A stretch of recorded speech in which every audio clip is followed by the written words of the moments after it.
Hello hi नमस्ते सलाम जय भीम मेरी जान। अब आप सोच रहे होंगे कि ये कौन आ गया जो जेकी भाई की तरह बोल रहा है। सोचिए मत। इस वीडियो के पहले भाग में आपका होस्ट मैं हूँ। कुछ एक्सप्लेनेशन मैं दूंगा और कुछ जेकी देंगे। तो पिछले वीडियो में हमने बात की कि कैसे सांप्रदायिक दंगे शुरू हुए और कैसे सांप्रदायिक दंगों ने राजनीतिक रंग लिया। इस वीडियो का पहला भाग मेरे चैनल पर जाकर आप देख सकते हैं। उस वीडियो के बाद आई प्रोमिस्ड यू कि सांप्रदायिक दंगों के सॉल्यूशन पर एक वेल रिसर्च्ड वीडियो करूंगा। तो हाजिर हूं आप सभी के सामने। आपको पता है हाल ही में सेंट्रल गवर्नमेंट ने एक सवाल के उत्तर में बताया कि 2016 से 2020 तक 3400 सांप्रदायिक दंगे हुए।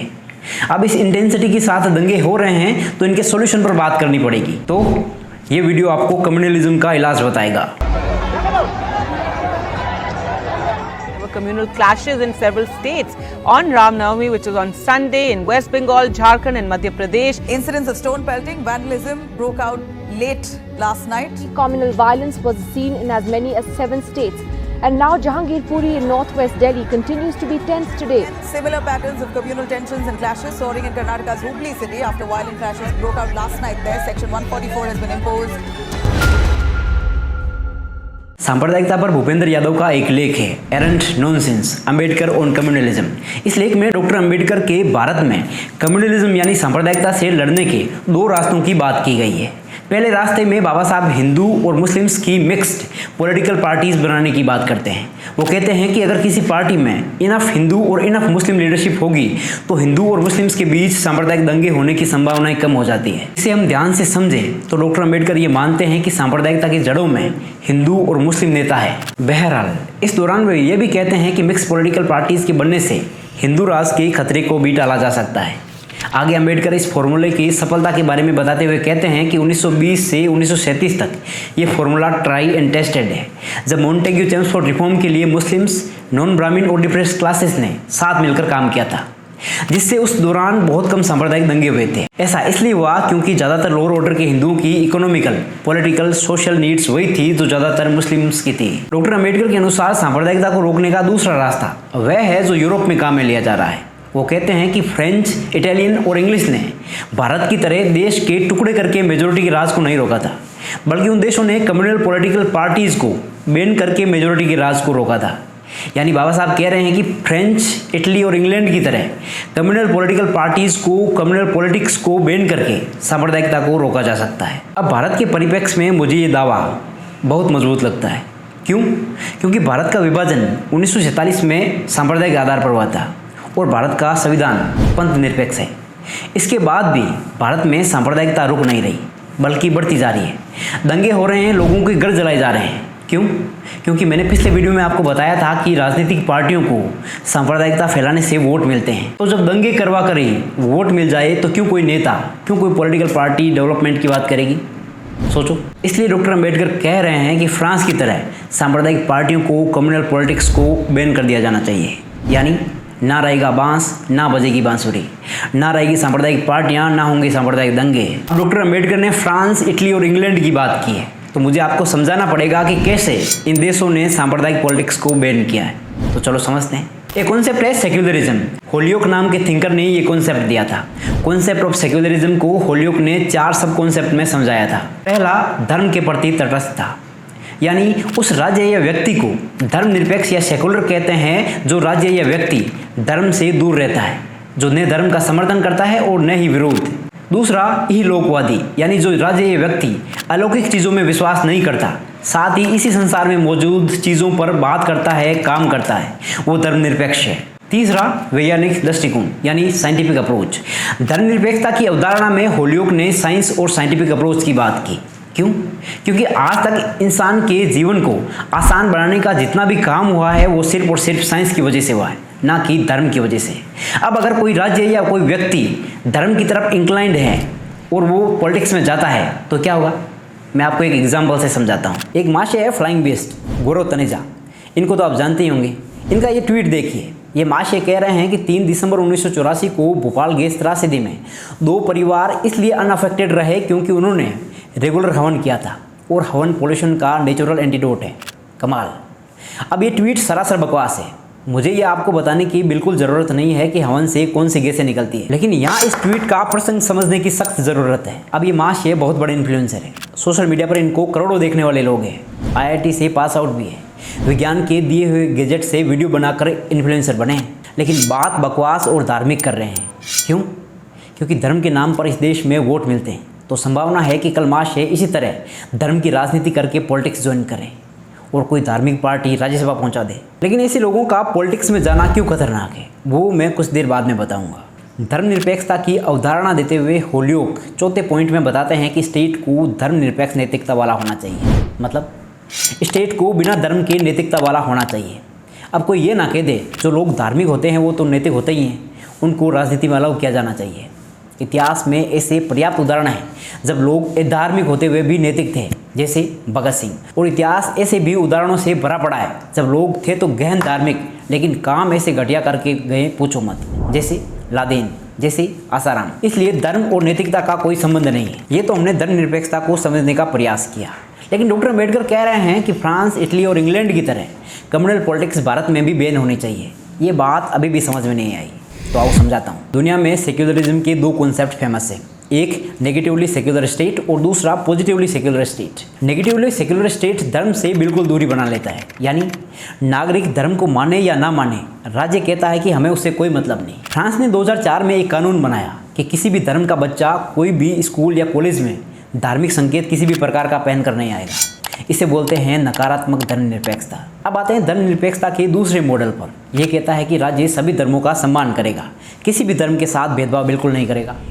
इसका सबसे क्लासिकल एग्जाम्पल है भारत और अमेरिका। सेक्युलरिज्म का पहला मॉडल जिन देशों में होता है उन्हें धर्मनिरपेक्ष कहा जाता है, और जिन देशों में सेक्युलरिज्म का दूसरा मॉडल फॉलो किया जाता है उन्हें कहा जाता है पंथ निरपेक्ष। इसलिए भारत पंथ निरपेक्ष राज्य है। अब यहाँ एक दिक्कत है, मान लीजिए भारत में कोई ऐसी सरकार आ जाए जो किसी धर्म विशेष में ज़्यादा रुचि रखती है, और भारत जैसे देश में ऐसी सरकार के आने की पर्याप्त संभावनाएं भी है, क्योंकि कार्ल मार्क्स एक जगह धर्म को अफीम बताते हैं और भारत गहन धार्मिक मूर्खों का देश भी है, तो हमारे यहाँ धार्मिक अफीम चटाकर वोट बटोरे जा सकते हैं।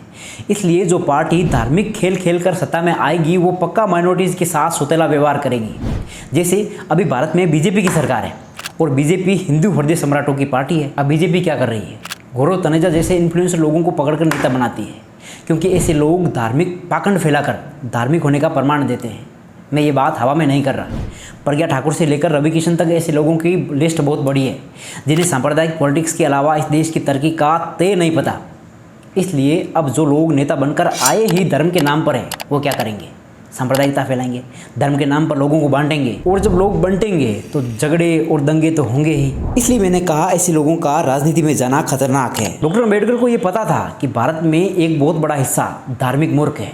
भविष्य में कोई मूर्ख बनाने वाला ऐसा कलाकार आएगा और ये हिस्सा बह जाएगा। इसी खतरे को भांपते हुए डॉक्टर अम्बेडकर कह रहे हैं कि फ्रांस, इटली और इंग्लैंड की तरह कम्युनल पॉलिटिक्स को बंद करो, सारा झगड़ा ही खत्म।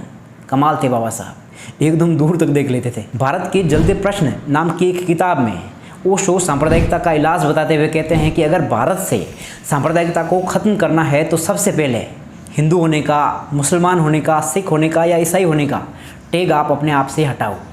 बात ओशो की ठीक है, लेकिन राष्ट्र स्तर पर इतनी बड़ी जनसंख्या को इसके लिए तैयार करना थोड़ा मुश्किल काम है, लेकिन किया जा सकता है। कैसे? ओशो कहते हैं कि सांप्रदायिक दंगों के पीछे नेता होते हैं, बाबा होते हैं, मौलवी होते हैं। इनकी मिलीभगत की वजह से सांप्रदायिक दंगे होते हैं। अब मैं कह रहा हूं कि पूरे देश को तुरंत धर्म से दूर नहीं किया जा सकता, लेकिन किसी देश के हर एक व्यक्ति के जीवन में उस देश की राजनीति हर वक्त दखल देती है।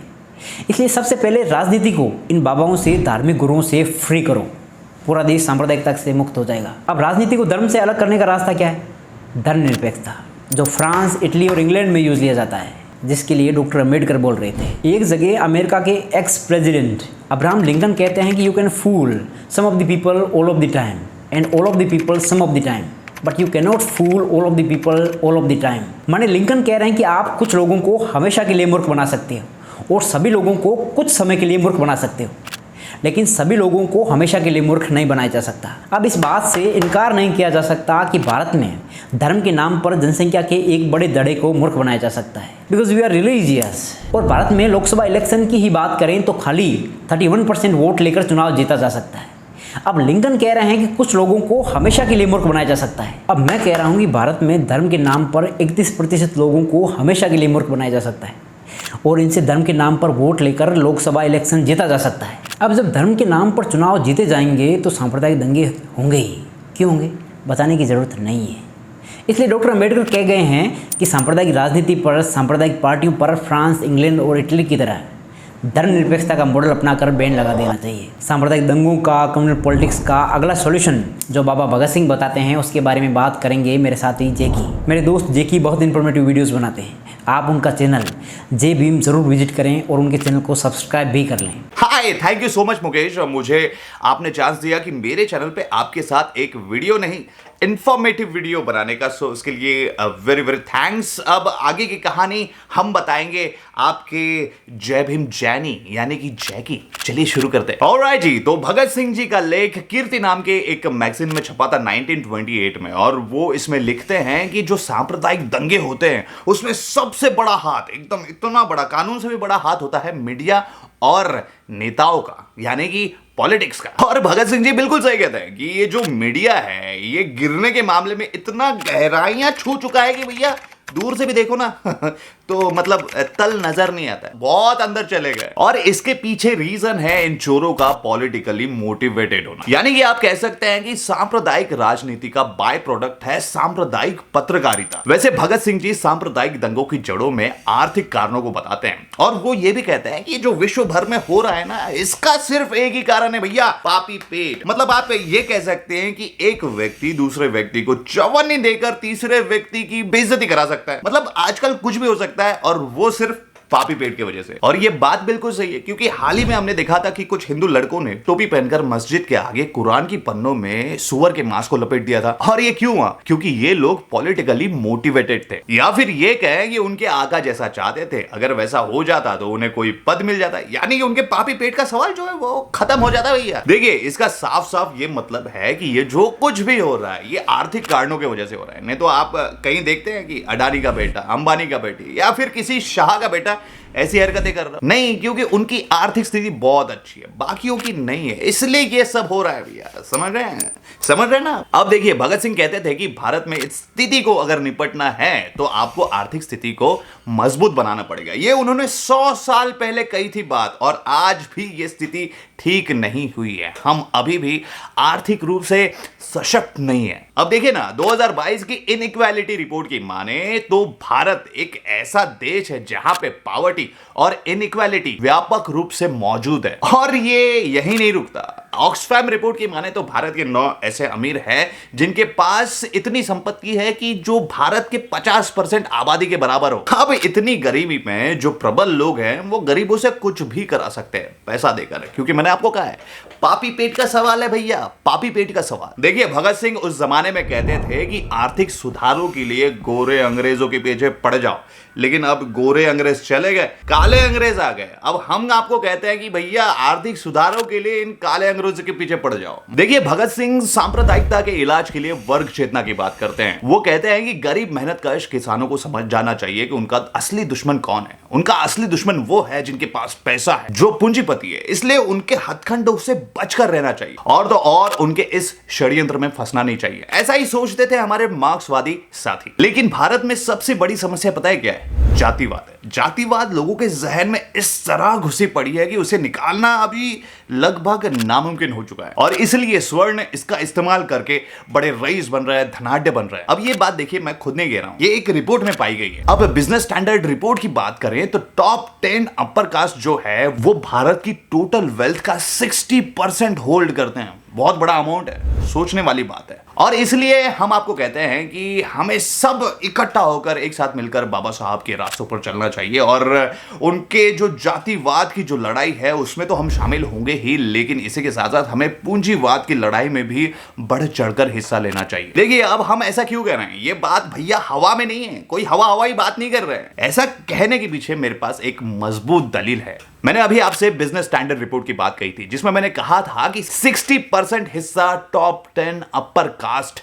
लोगों के पास है, यानी कि जो लोग मनुवादी है वो पूंजीपति भी है। और इसलिए भारत में अंबेडकरवादी और मार्क्सवादी के दुश्मन एक ही हैं, समान है, जो गरीबों को SC, ST, OBC में बांटते रहता है। और इसलिए इस कॉमन दुश्मन की लड़ाई भी कॉमन होनी चाहिए। तो इस वीडियो में इतना ही। बाकी इस वीडियो की रिसर्च मैक्सिमम मुकेश ने की है, हमने तो बस इसमें एक अपना योगदान दिया है। Thank you so much Mukesh, मेरे साथ मेरे चैनल पर वीडियो बनाने के लिए। और आपको मुकेश और मेरे साथ ऐसे ही वीडियोस चाहिए तो प्लीज कमेंट कीजिए। मुकेश के चैनल को जाकर सब्सक्राइब कीजिए, उसका लिंक मैं अपने डिस्क्रिप्शन बॉक्स में दे दूंगा। बहुत ही अच्छे वीडियो बनाता है, बहुत ही बेहतरीन वीडियो बनाता है। मतलब मैं ये मानता हूं कि अभी हमारे जो बहुजन यूट्यूबर्स हैं उनमें one of the best YouTuber है Mukesh. So all the best for your channel and इसी तरह से बढ़िया बढ़िया बेहतरीन से वीडियो हम आपके लिए लाते रहेंगे। बस आपको क्या करना है, बस आपको प्यार बांटते रहना है और लाइफ में कुछ भी हो जाए दिल पे हाथ रखना है और कहना है हक से जय भीम मेरी जान।